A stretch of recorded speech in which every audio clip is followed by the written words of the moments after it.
जी, तो बात कर रहे थे हम इसी की।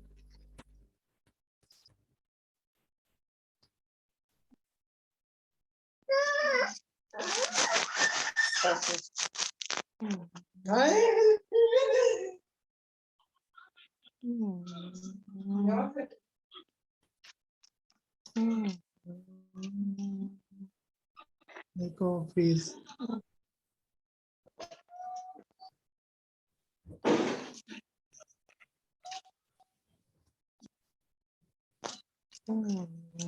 दे दो दे दो।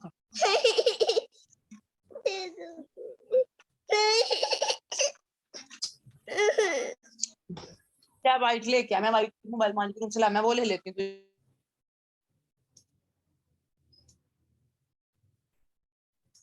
ओके जी। अच्छा, बात हम कर रहे थे एलडीएल वगैरह, ये सारा हो गया। इसके बाद नेक्स्ट चीज है हाँ, बीएमआई की बात है। बीएमआई हमारा जो नॉर्मल लोगों का मतलब नॉर्मल रेंज जो है वो 18.5 से 24.9 या 25 तक है। ठीक है, यहाँ तक बीएमआई की रेंज होती है। ओके जी। किस तरीके से कंट्रोल किया जा सकता है ट्राइग्लिसराइड अगर बढ़ा हो या कोलेस्ट्रॉल बढ़ा हुआ हो? हेल्थी ईटिंग से, फिजिकल एक्टिविटी से, वेट लॉस से और मेडिकेशन से। अगर ये तीनों सबसे बेस्ट है, मतलब ईटिंग हेल्दी करें, फिजिकल एक्टिविटी करें और वेट को लॉस करने की कोशिश करें इन दो चीज़ों की मदद से, लेकिन फिर भी ना हो तो फिर मेडिकेशन यूज करें। ठीक है, लेकिन ये बहुत रॉन्ग वे है। ईटिंग हेल्दी किस तरीके से? Choose more fruits, vegetables and whole grain bread, cereals and pasta. ये सारे किसमें क्या होता है? ज्यादातर क्या चीजें होती हैं इसके अंदर? कार्बोहाइड्रेट्स होते हैं, you know. Choose baked skinless chicken and fish and low fat dairy products. Okay, इसके अंदर मतलब ये वाली चीजें कोशिश करें कि चिकन जो है वो स्किनलेस यूज करें, बेक्ड चीज यूज करें, फिश स्किनलेस यूज करें, क्योंकि उनके अंदर ज्यादा थोड़ा फैट होता है। और लो फैट डेयरी प्रोडक्ट्स ऐसी डेयरी प्रोडक्ट्स जिसके अंदर फैट कम हो वो यूज करें। उसकी लिस्ट निकाल के ये सारी चीजें आप लोगों ने कल बनानी है, ठीक है। ईट लेस फैट, कोशिश करें कि सेचुरेटेड फैट का कम खाएं। सेचुरेटेड फैट कौन सा होता है? जो कि एनिमल से हासिल होता है, जो कि रूम टेम्परेचर पर सॉलिड हो जाता है।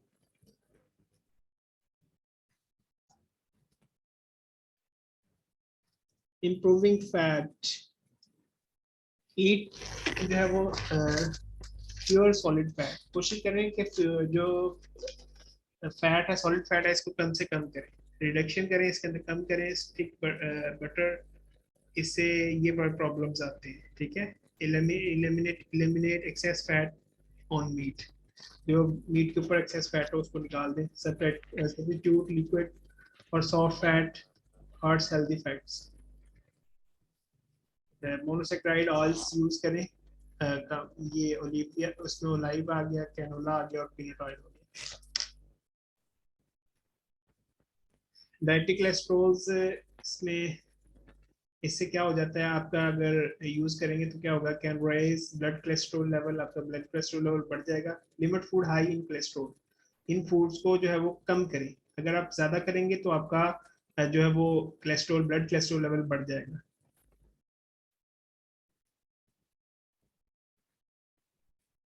ओके, ये वाली चीजें नीचे लिखी हुई हैं, उसको चेक कर लीजिएगा।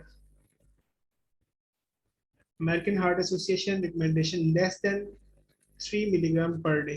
वो कह रहे हैं कि इतना डाइट जो है वो कोलेस्ट्रॉल लेना चाहिए।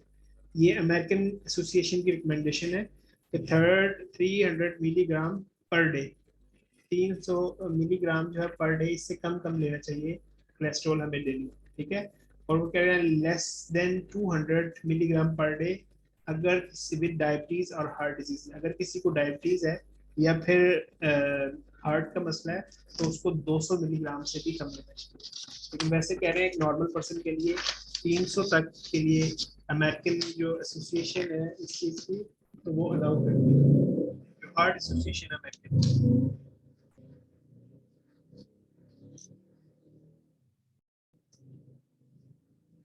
इसके बाद आ जाते हैं triglyceride, limit sugar and refined carbohydrates. कोशिश करें कि शुगर को कम कर दें और उसके बाद मतलब जो शुगर चीजें रहती हैं, ठीक है, तो कार्बोहाइड्रेट्स यूज करें। ठीक है, ईट फाइबर, फाइबर खाएं जो कि जैसे ड्राइड बीन्स है, पीज, फ्रूट एंड वेजिटेबल्स।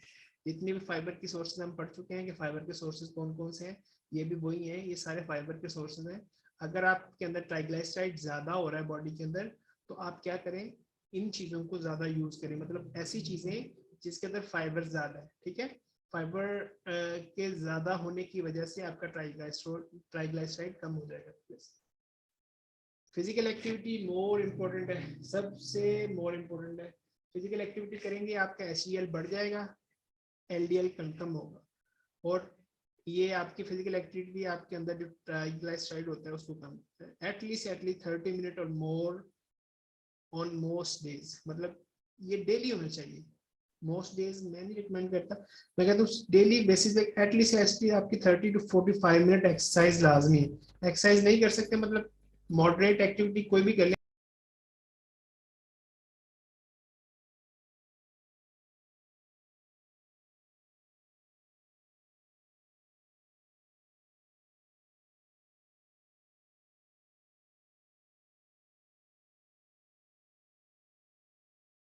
मेरी थोड़ी आवाज आ रही थी आप लोगों को?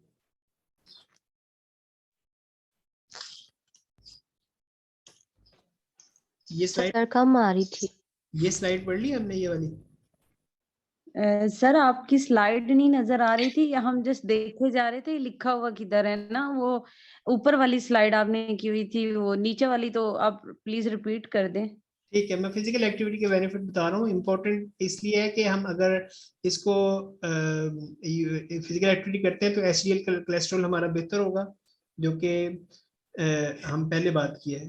कोलेस्ट्रॉल की 2 टाइप्स की बात किया है ना हमने, कि HDL होता है या LDL होता है। HDL हाई डेंसिटी लिपोप्रोटीन उसमें होते हैं, और LDL में लो डेंसिटी लिपोप्रोटीन होते हैं। अच्छा, तो इससे LDL कम होगा अगर आप फिजिकल एक्टिविटी करेंगे, और ट्राइग्लिसराइड भी लो होगा। More than 30 minutes exercise daily. Moderate activity लाजमी करनी चाहिए। मॉडरेट एक्टिविटी में जॉगिंग कम से कम आती है, ठीक है। ये जो जैसे हम चलते हैं ना, चलना ये एक्टिविटी में नहीं आता, मतलब उस मॉडरेट एक्टिविटी में नहीं आता जिस तरीके से खासकर हम लोग चलते हैं, हमारा जो लाइफस्टाइल है। तो मतलब ब्रिस्क वॉक कर ली जाए, जॉगिंग कर ली जाए, या स्किपिंग कर ली जाए, तो कुछ भी एक्सरसाइज की जाए वो तो सबसे बेस्ट है, या कोई किसी गेम में पार्टिसिपेट कर लिया जाए, ये सबसे बेस्ट होता है, क्योंकि लेजर टाइम भी मिल जाता है और आपकी जो हेल्थ बेहतर हो रही होती है, उसमें ये सारी चीजें आपको मिल रही है। Next, weight management, weight loss bill helpful होता है किस चीज के अंदर, आपका LDL को कम करने के लिए। अगर आप वेट कम करेंगे, जाहिर बात है उसके अंदर जो लो डेंसिटी लिपोप्रोटीन होंगे वो डिसॉल्व होंगे, वो निकलेंगे बॉडी से एनर्जी की सूरत में। तो फिर क्या होगा, मतलब आपका एक तो जो कोलेस्ट्रॉल लेवल, आप कोलेस्ट्रॉल का इंटेक होगा वो कम होगा, दूसरा वो रिलीज होंगे, तो फिर उसके बाद क्या होगा, LDL आपका कम हो जाएगा। इस तरीके से ट्राइग्लिसराइड भी कम होगा और फिर HDL भी बढ़ेगा अगर आप वेट मैनेजमेंट भी करते हैं, ठीक है। ये सारी चीजें उसी को करने के लिए जो हम बात डिस्कस कर रहे हैं कि कोलेस्ट्रॉल को किस तरीके से कम किया जा सकता है। Just 5 to 10 pound will help show improvement, ठीक है। अगर आप 5 से 10 पाउंड भी कम करते हैं तो वो आप देखेंगे कि आपकी बॉडी के अंदर से LDL और कम हुआ है, HDL बढ़ा है, ट्राइग्लिसराइड भी कम हुआ है। आप कभी जो लोग फैटी है ना आप लोगों में से, तो आप 2 चीजों पे अमल करके देखेंगे। अभी कभी फिजिकल एक्टिविटी करें, उसके थ्रू अपनी बॉडी वेट को कम करें, तो फिर 1 मंथ पहले टेस्ट करवाएं, उसके 1 मंथ बाद टेस्ट करवाएं, आपको दोनों चीजों का फर्क समझ आ जाएगा कि किस तरीके से कहाँ तक आपके LDL नीचे गया है, ट्राइग्लिसराइड नीचे गया है, और HDL ऊपर गया है, ठीक है।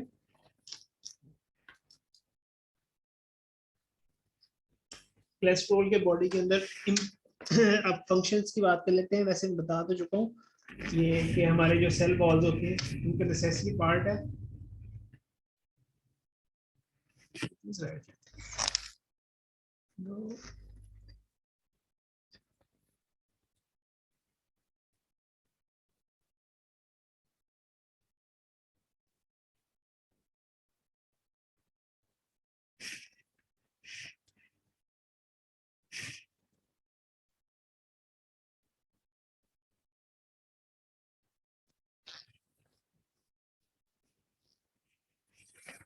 अच्छा, किधर गया जी, कंप्लीट कर लेते हैं, थोड़ा टाइम है, 12 मिनट रहते हैं, तो इंशाल्लाह हो जाएगा। अच्छा, तो हम बात कर रहे हैं कि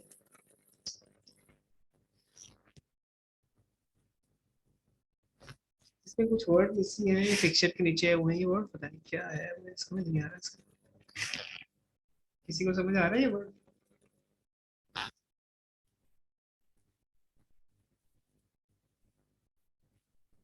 मतलब ये तो उसके जो है वो प्रीकर्सर होता है किस चीज के लिए, इन कंपाउंड्स के लिए, एलडी एल्डोस्टेरोन और एस्ट्रोजन। सर मैं बताऊं? जी जी प्लीज, जरूर। सर हाइड्रोकार्टिकोस्टेरॉइड सर, ये एक हार्मोन होता है, एल्डोस्टेरॉन, एस्ट्रोजन सर। ये हमारे सेक्स हार्मोन से थोड़ा सा रिलेटेड होते हैं, किडनी के करीब होते हैं सर, ये हेल्प कर रहे होते हैं, ये स्टेरॉइड नेचर के होते हैं। ठीक है, मतलब उनके लिए ये है ना, एक एज अ प्रीकर्सर काम कर रहा होता है कोलेस्ट्रॉल जो है। ठीक है, उन हार्मोन मतलब जो हमने हार्मोन के रिलेटेड बात की थी, रेगुलेट करने की, उनको कंट्रोल करने की, उसके तौर पे वर्क करता है। Formation of bile acid for digestion, ये बाइल को प्रोड्यूस करने में हेल्प करता है, जो बात हम पहले भी कर चुके हैं 4-5 दफा। ये the liver is a major organ for synthesis, हमारे जो बॉडी लिवर है वो mixture fusion blend and the metabolism of cholesterol, liver जो है वो मोर इम्पोर्टेंट रोल प्ले करता है हमारे कोलेस्ट्रॉल को मेटाबॉलाइज करने के लिए। डेली इसकी जो है वो अलाउंसेस कितना मतलब देना चाहिए, ये सारे हैं, इसको याद कर लेना। एक से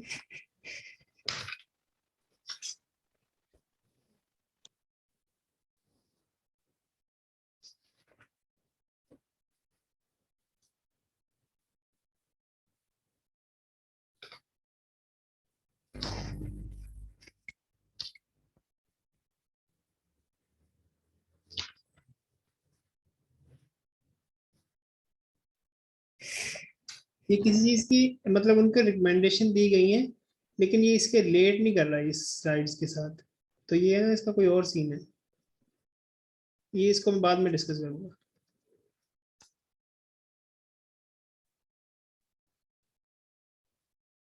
ये बाकी सारे मशवरे ही आप लोगों को दिए हुए हैं और कुछ भी नहीं है इसमें, मतलब क्या क्या किया जाए। ठीक है, read labels to determine both the account types of fat contributes, मतलब कौन कौन सी चीजें लेनी चाहिए। आप जब भी ग्रोसरी लेने के लिए जाएं, वहां पे जो भी चीज खरीदें तो उसके अंदर देखें कि उसमें से आपको क्या लेना चाहिए क्या नहीं। ये देखिए, कोई भी चीज हो ना, इस तरीके से उसका ये फैक्ट लिखा होता है, ये उसकी सारी न्यूट्रिशन वैल्यूज लिखी होती हैं, इसके अंदर टोटल फैट कितना है, सैचुरेटेड फैट कितना है, कोलेस्ट्रॉल कितना है, सोडियम कितना है, कार्बोहाइड्रेट कितनी है, प्रोटीन कितनी है, शुगर कितनी है, जो कुछ भी है वो सारा का सारा लिखा होता है। मतलब वो ये सजेस्ट कर रहे हैं कि, लेकिन मान लीजिए पेपर के पॉइंट ऑफ व्यू से फारिग है, इसमें कोई जरूरत नहीं। किचन में ये वाली चीजें यूज करें, use canola oil bar for baking और कुकिंग, ये वाली चीजें यूज करें, ये आपकी मतलब डेली लाइफ में तो इम्पोर्टेंट है, पेपर पॉइंट ऑफ व्यू से ये इम्पोर्टेंट नहीं है, इसको भी छोड़ दें। at that table eat more fresh fruits vegetables, मतलब कोशिश करें जितना कर सकते हैं, जैम वगैरह यूज करें, मतलब ये पेपर पॉइंट ऑफ व्यू से नहीं है, इसलिए मैं इसको छोड़ रहा हूँ, वैसे पढ़ाने के लिए तो अच्छी चीज है। रेसिपी मॉडिफिकेशन है, इस तरीके से ये चीजें इसमें यूज कर लो। स्लाइड आगे करते हैं, सॉरी सर, स्लाइड आगे करें। ये सारी स्लाइड्स आपको शो नहीं हो रही? नो, ये ना असल में बता रहा था, मतलब ना ये चीजें सर एक तो आपकी आवाज नहीं आ रही सर। अभी आ रही है?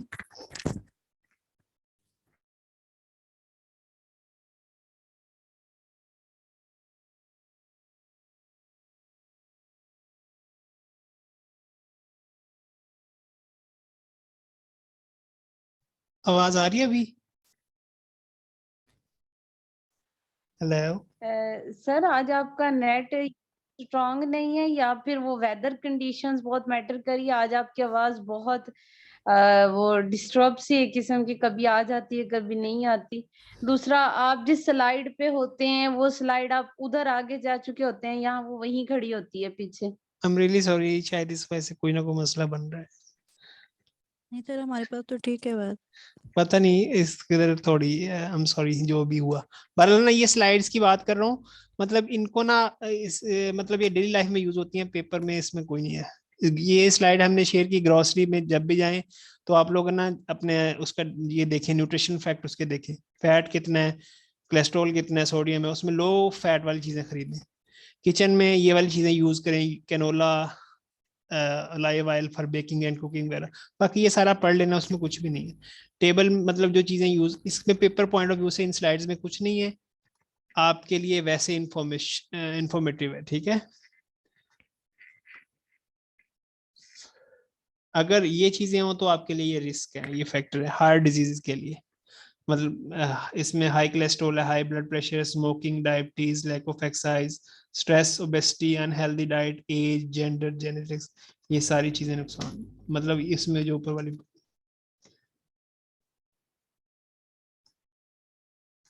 पेपर पॉइंट व्यू से इसमें कुछ नहीं आगे।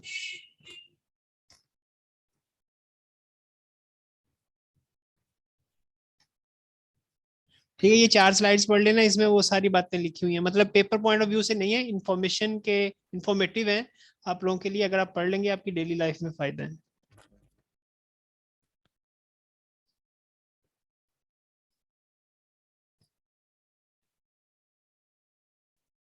ये फंक्शनल फूड के बारे में, some plants food shows additional health benefits beyond basic nutrition, these foods are called functional foods.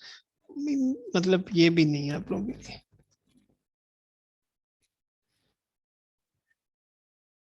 मतलब ऐसे फूड्स जो होते हैं जो कि एक्स्ट्रा बेनिफिट्स रखते हैं हेल्थ के लिए, तो उनको फंक्शनल फूड्स कहते हैं। These ingredients protects our body from various diseases like diabetes, hypertension and some forms of cancer. मतलब इन चीजों से ये बचाते हैं। ये जो स्पेशल फूड्स होते हैं, फंक्शनल फूड्स होते हैं, इनमें इसकी मिसालें उन्होंने दी हैं। ऐसी चीजें हैं, टोमेटोज हैं, मशरूम्स हैं, एप्पल हैं, गुआवा है, गार्लिक है, ऑनलाइन जिंजर है, ये इस तरीके से। उधर स्पेशल कैबेज, कॉलीफ्लावर, ब्रोकोली, जो भी ब्रोकोली और ब्लैकबेरी और टी वगैरह, ये सारे क्या है, फंक्शनल फूड्स हैं, ठीक है। हाउ डज डाइट डिफर, ठीक है, ये इस चीज को थोड़ा सा माइंड में रखिएगा। जो optimal diet for sports, most sports, मतलब जो स्पोर्ट्समैन होते हैं उनके लिए ये, मतलब 16 to 70% कार्बोहाइड्रेट, 60 to 70% कार्बोहाइड्रेट लें, प्रोटीन 12%, फैट 18 to 28%। और जो optimum diet for normal population, आम लोगों के लिए 50% कार्बोहाइड्रेट, और प्रोटीन जो है 12 to 15% लें, और फैट 30 to 35% लें। इस तरीके से मतलब डाइट को यूज करें, ठीक है। कोई आज का लेक्चर समझ आया, कोई नहीं आया?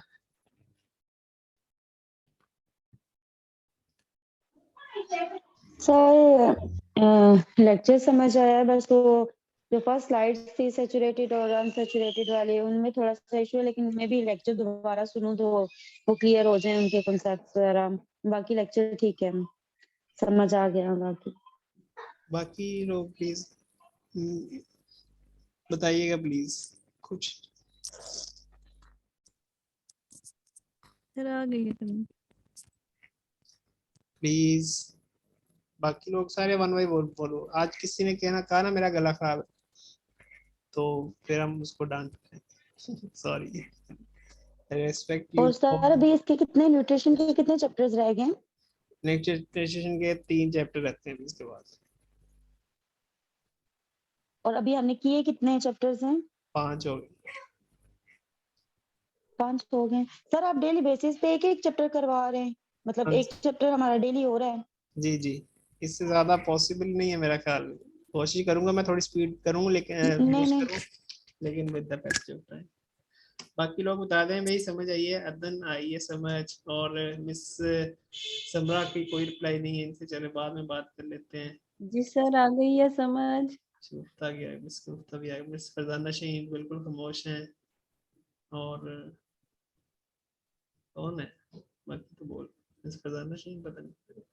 चले बहरहाल, सर थोड़ी थोड़ी आ रही है मुझे भी, अब आहिस्ता आहिस्ता आने लग जाएगी। हाँ इंशाल्लाह आने लग जाएगी जब ना इस तरीके से आप थोड़ा फोकस करेंगे ना आपने, चूंकि उर्दू मीडियम वालों को थोड़ा सा मसला होता है, लेकिन इंशाल्लाह समझ आने लग जाएगी। ठीक है जी सर जी, और हमने सिलेबस में एनाटॉमी पढ़ी थी, ये न्यूट्रिशन वाला सब्जेक्ट ही नहीं था हमारा, चलो कोई नहीं इसलिए इंशाल्लाह। थोड़ा। ठीक है इंशाल्लाह। चलो जी इंशाल्लाह फिर मिलते हैं कल, अल्लाह खैर करेगा। जी सर। ओके अल्लाह हाफिज़। अस्सलाम वालेकुम। ओके, अल्लाह हाफिज। ओके, अल्लाह हाफिज़ सर।